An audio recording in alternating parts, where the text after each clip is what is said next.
Okay, here we are. So thank you very much for the opportunity to present this work. The reality is that I am based at the Institute of Aquaculture. So I am a humble end user, potential end user of phage therapy. And for me, it's great to present this work here because it's out of my comfort zone, fish out of water. But on the other hand, it's very nice to get feedback and to get input from the audience into how best to do and approach the problems that we have. And the work that I'm presenting today was done in collaboration with Martha's team at the University of Leicester and Thomas in the Globe Institute. So they are the ones who keep me right.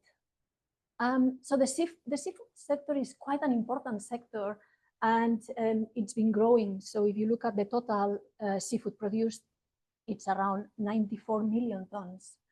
And now for the first time, aquaculture, so the farming of the species, actually surpasses the fishing. Yeah, so the fishing, what we get in terms of seafood from the fishing sector has stagnated for many years.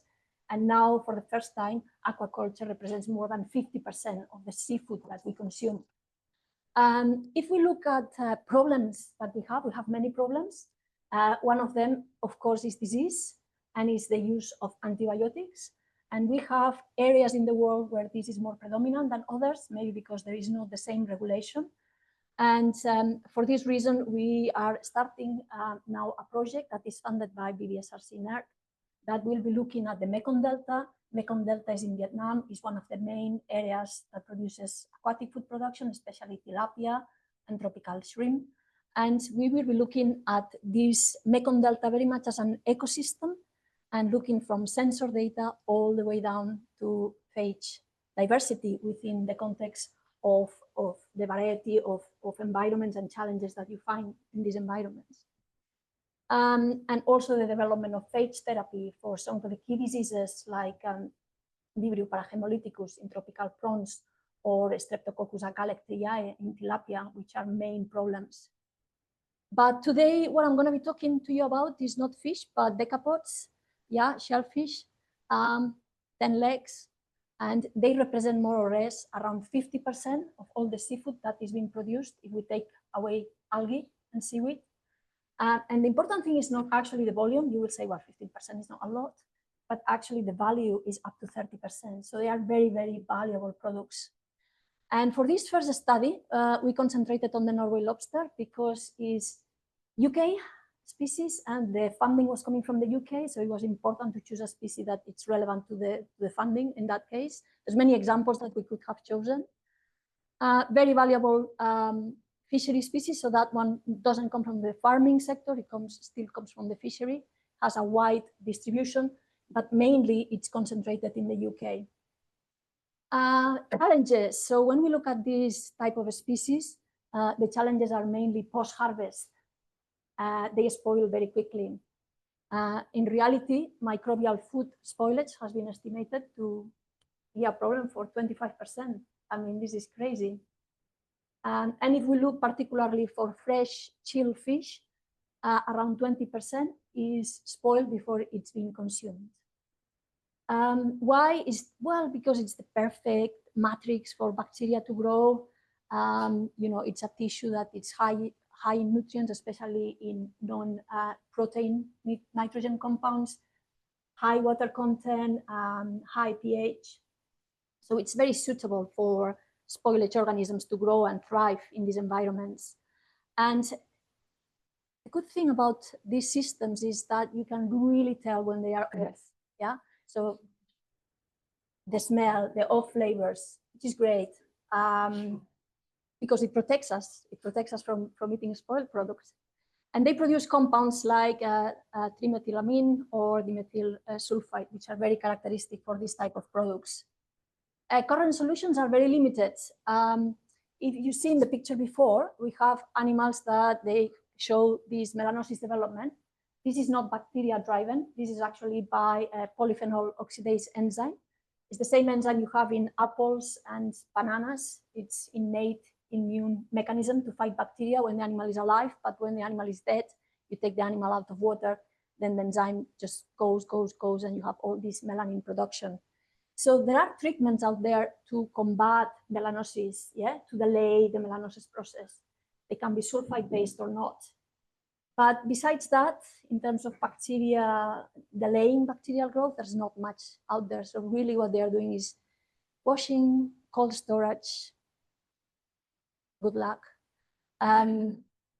We tried in the past modified atmosphere packaging, which is good, is the starting product is good, but if not, it's very, very hard.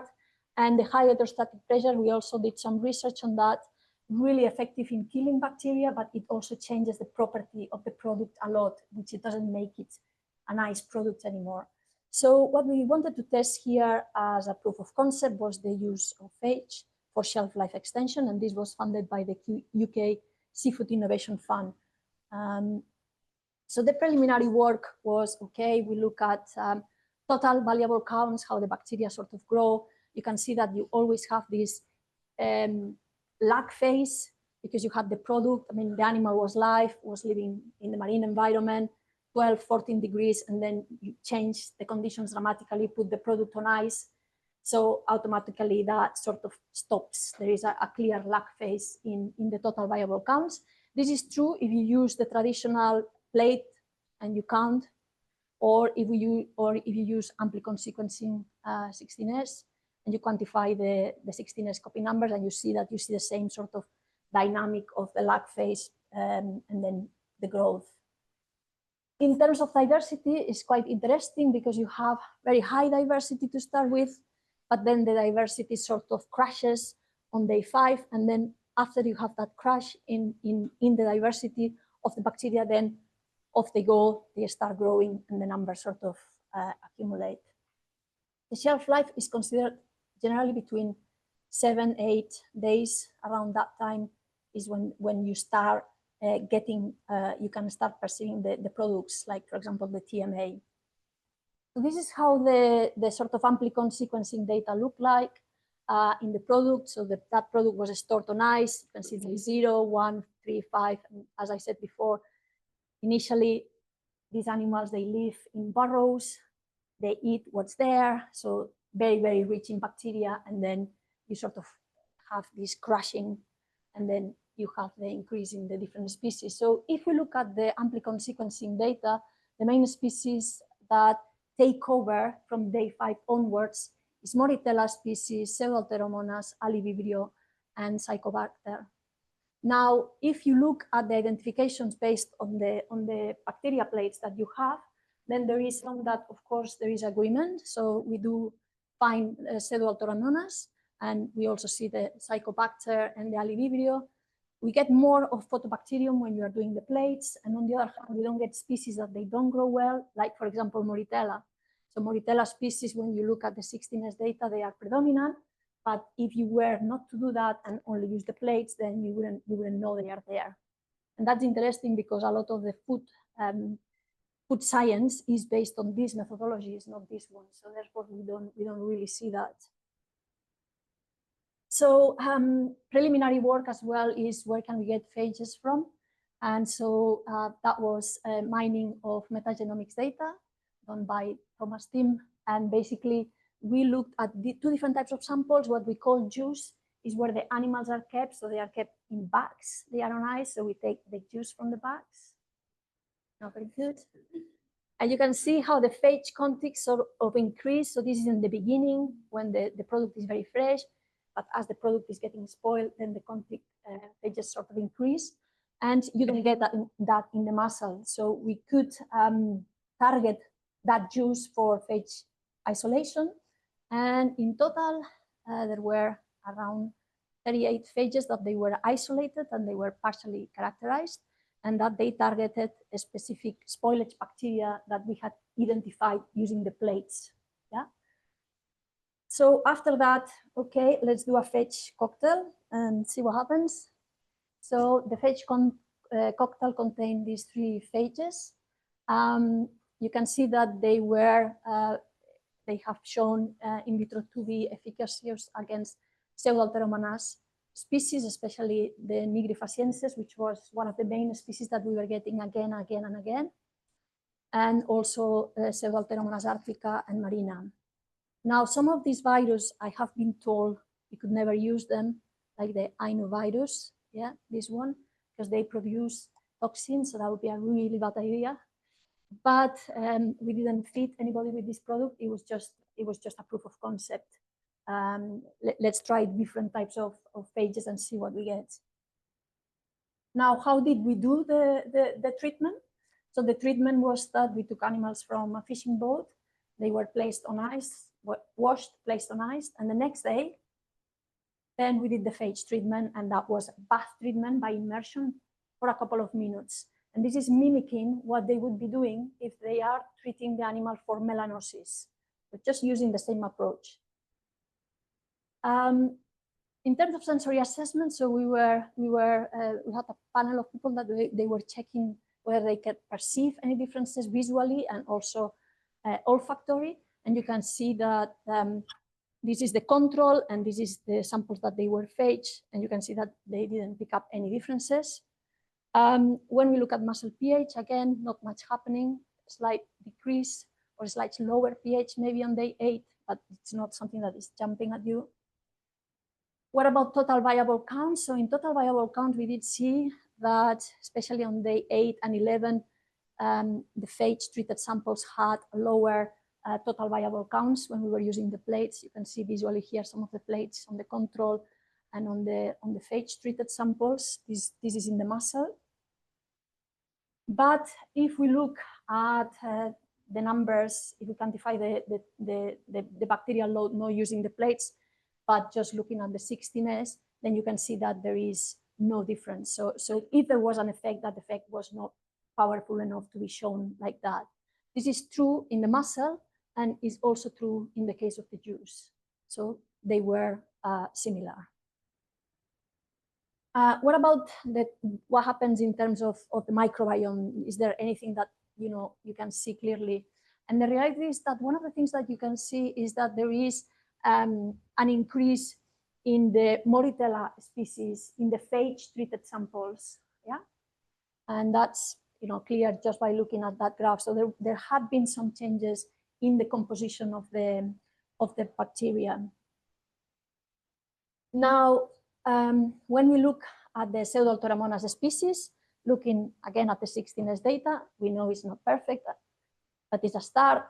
Then we can see that there was a decrease in Pseudomonas species in the muscle, which was significant, and in the juice there was a reduction, but it was not significantly different. And you were seeing that effect on day 8 and day 11 of the storage on ice.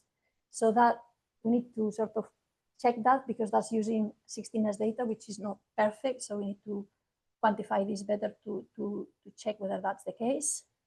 And finally, did they smell better if you use a proper method, not an analytical method? So we checked that, and you can see that there were no changes in the TMA, and there were some changes on day 8 in the dimethyl sulfide. I think here you can see that you have huge variability in the samples, and I think here, looking at the methodology that we use, I think there was room for improvement. So I think, we would know now how to do this better, so we didn't have that sort of variability, which was associated with the method, if I am honest. Okay, so summary, yeah, more work required.